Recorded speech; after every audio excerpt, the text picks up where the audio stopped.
तो गाइज आज के एपिसोड से डैन की मांगा थोड़ी डार्क होने वाली है। तो बिना किसी देरी के शुरू करते हैं डैन के एपिसोड नंबर 14 को। तो लास्ट वीडियो में हमने देखा था मोमो जीजी के घर पहुंच जाती है और वहां वो देखती है कीटो फैमिली ने ओकारण और जीजी को बुरी तरह से पीट रखा है, जो देखकर मोमो का दिमाग खराब हो जाता है और वो एक अंकल को जोरदार लात मारती है। फिर बारी बारी करके सब अंकल मोमो पर हमला कर देते हैं और मोमो अपनी साइकिक पावर का यूज करके सभी की धुलाई कर देती है। लेकिन तभी गांधी अंकल मोमो को पीछे से पकड़ लेता है और वो खुद को उससे छुड़ा नहीं पाती है। पर उसी वक्त टर्बो ग्रैनी अपनी पावर का यूज करके उस गांधी बुड्ढे को दूर फेंक देती है। तब टर्बो ग्रैनी कहती है, मैं अच्छा खासा सो रखी थी, किसने मेरी नींद खराब करी। उसके बाद मोमो टर्बो ग्रैनी से हेल्प मांगती है कीटो फैमिली से फाइट करने के लिए, जिसके लिए टर्बो ग्रैनी हमेशा के लिए ना बोल देती है। पर तभी आंटी मोमो को जोरदार लात मारती है, जिस वजह से मोमो दूर जाके गिरती है। आगे मोमो अपनी साइकिक पावर का यूज करती है, लेकिन आंटी मोमो को कुछ करने का मौका ही नहीं देती है और उसे कुत्तों की तरह पीट के दीवार में चिपका देती है। यहाँ इस आंटी को देख के लग रहा था ये ब्रूस ली की चाची है। खैर अंकल आंटी को चेयर करते हुए बोलते हैं, बहुत खूब मदर, तुम हमारी कीटो फैमिली की सबसे स्ट्रॉन्ग लेडी हो। उसके बाद आंटी कहती है, आखिर ये औरत कौन है और ये अजीब तरह की पावर यूज कर रही थी।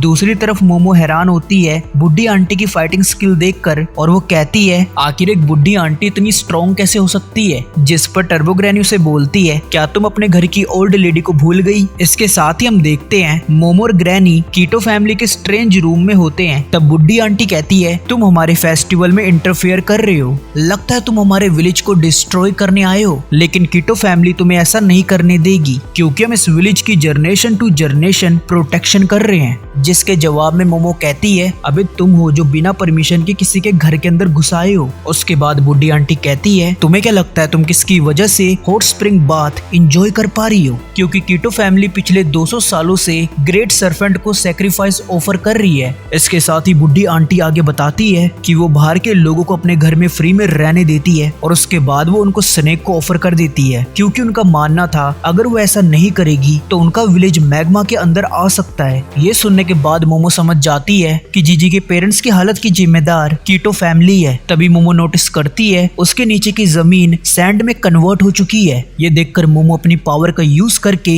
वहां से निकलने का ट्राई करती है, पर कीटो फैमिली उसे ऐसा नहीं करने देती है। उसके बाद बुढ़िया कहती है, तुम्हें जल्दी ये सैंड निगल लेगी और तुम ग्रेट सर्पेंट का भोजन बन जाओगी। पर तभी ओकरन और जीजी कीटो फैमिली पर पीछे से हमला करते हैं और इसके साथ ही वो मोमो को खड्डे से बाहर निकालने का ट्राई करने लगते हैं, पर तभी वो सभी उस खड्डे में गिर जाते हैं। उसके बाद वो देखते हैं जिस जगह वो हैं वहाँ बहुत सारे घर बने हुए हैं। फिर ओकरन और मोमो की नजर जीजी पे पड़ती है, जो कि नीचे गिरने वाला होता है। मोमो जीजी की हेल्प करती है, पर तभी जीजी किसी सॉफ्ट चीज में गिर जाता है और वो सॉफ्ट बॉडी उस स्नेक की थी जिसका वो लोग खाना बनने वाले थे। लेकिन उसी दौरान हमें पता चलता है वो एक स्नेक नहीं, वो एक कीड़ा है। मतलब सीरियसली यार, ये कीटो फैमिली इतने सालों से बेवकूफ बन रही थी। वैसे देखो ये कैसे जोकरों की तरह नाच रहे हैं। खैर उसके बाद टर्बो ग्रैनी बताती है उस कीड़े का नाम कुरोगारी है। इसके साथ ही उसका फेवरेट खाना इंसान है, लेकिन ये ज्यादा से ज्यादा 2 मीटर बड़े होते हैं और उसने इससे पहले इतना बड़ा कुरोगारी नहीं देखा था। दूसरी तरफ वो बुढ़िया उस कीड़े से प्रेयर कर रही होती है कि वो मोमो और उसके साथियों को निगल ले।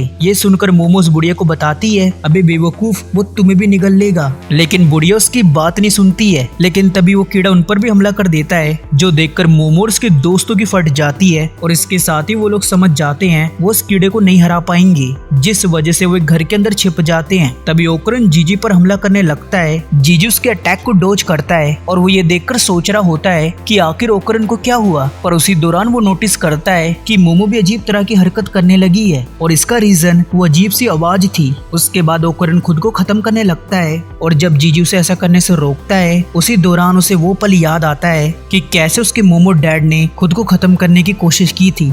दूसरी तरफ मोमो अपने पेट में कांच घुसा देती है, पर इससे मोमो को कुछ नहीं होता है, क्योंकि टर्बो ग्रैनी उस अटैक को अपने ऊपर ले लेती है। उसके बाद जीजी मोमो और ओकरन के हाथ बांध देता है। तब जीजी ग्रैनी से पूछता है, आखिर ये लोग इस तरह की हरकत क्यों कर रहे हैं। जिस पर ग्रैनी कहती है, उस कीड़े की साइकिक वेव की वजह से, क्योंकि ये पर्सन को फोर्स करती है खुद को खत्म करने को। ये सुनकर जीजी शॉक्ड होके कहता है, इसका मतलब मेरे पेरेंट्स की हालत के पीछे इसका हाथ है, लेकिन मुझे कुछ क्यों नहीं हुआ। जिस पर टर्बो ग्रैनी कहती है, क्या तुमने अभी तक नोटिस नहीं किया। तभी हम देखते हैं मोमो अपनी साइकिक पावर का यूज करके जीजी के ऊपर कांच के टुकड़े फेंक देती है जिस वजह से जीजी बुरी तरह से इंजर्ड हो जाता है। उसके बाद वो कीड़ा उनको खाने आ रहा होता है और ये सीन देख के लग रहा था कि अब इन सब का काम तमाम होने वाला है। पर उसी दौरान जीजी मोमो, कारण और टर्बो ग्रैनी को लेके भागने लगता है। खैर उसके बाद हम देखते हैं जीजी का पाँव स्लिप कर जाता है और वो सीढ़ियों से नीचे गिर जाता है। इस मौके का फायदा उठाकर कारण और मोमो खुद को खत्म करने लगते हैं। जीजी फिर से उनको रोकता है, लेकिन अब वो कीड़ा लगभग उनके ऊपर आ चुका था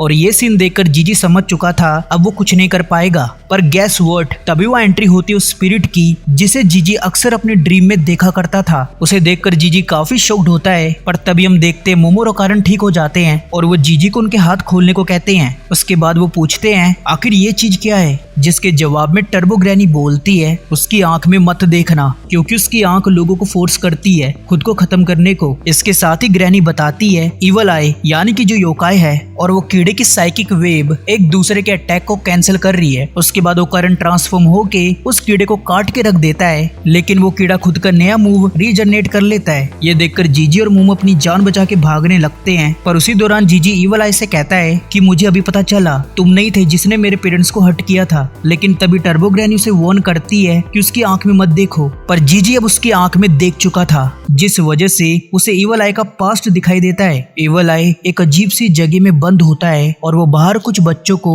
नाचते हुए देखता है। इवल आई अपनी लाइफ में एक बार उन बच्चों की तरह नाचना चाहता था, यानी कि वो उनकी तरह खेलना चाहता था। और ये सोचते हुए वो एक दिन बेहोश हो जाता है, लेकिन जब उसकी आंख खुलती है वो खुद को एक पोल से बंधा हुआ पाता है। उधर वही कीटो फैमिली की बुढ़ी आंटी थी जो इवल आई का सैक्रिफाइस देने वाली थी। तभी मैग्मा इवल आई के ऊपर गिर जाता है और वो उसी वक्त खत्म हो जाता है। पर खत्म होते वक्त उसके लास्ट वर्ड ये थे, just once I wanted to play with the others. उसके बाद हम कुछ टाइम बाद का सीन देखते हैं जब इवल आई एक स्पिरिट बन जाता है। इसके साथ ही वो एक बच्चे को दिखने लग गया था, लेकिन उस बच्चे के अलावा इवल आई को कोई और नहीं देख सकता था। फिर आगे हम देखते हैं उस बच्चे के पेरेंट्स खुद को खत्म कर देते हैं। फिर वो बुढ़ी उधर आती है और वो उस बच्चे को स्नेक को सैक्रिफाइस कर देती है। इवल आई उस बच्चे को बचाने का बहुत ट्राई करता है, क्योंकि वो नहीं चाहता था जो उसके साथ हुआ वो किसी और के साथ हो। लेकिन तभी हम देखते हैं इवल आई और वो बच्चा एक साथ मर्ज हो जाते हैं और वो कहता है मैं सबको खत्म कर दूंगा। और इसके साथ ही ये वीडियो यहाँ पर खत्म होती है। तो कमेंट करके बताना आपको ये एपिसोड कैसा लगा। अगर अच्छा लगा हो तो वीडियो में मार दो एक लाइक और चैनल को कर दो सब्सक्राइब। तो मिलता हूँ मैं तुमको नेक्स्ट वीडियो में, तब तक के लिए बाय बाय, टेक केयर।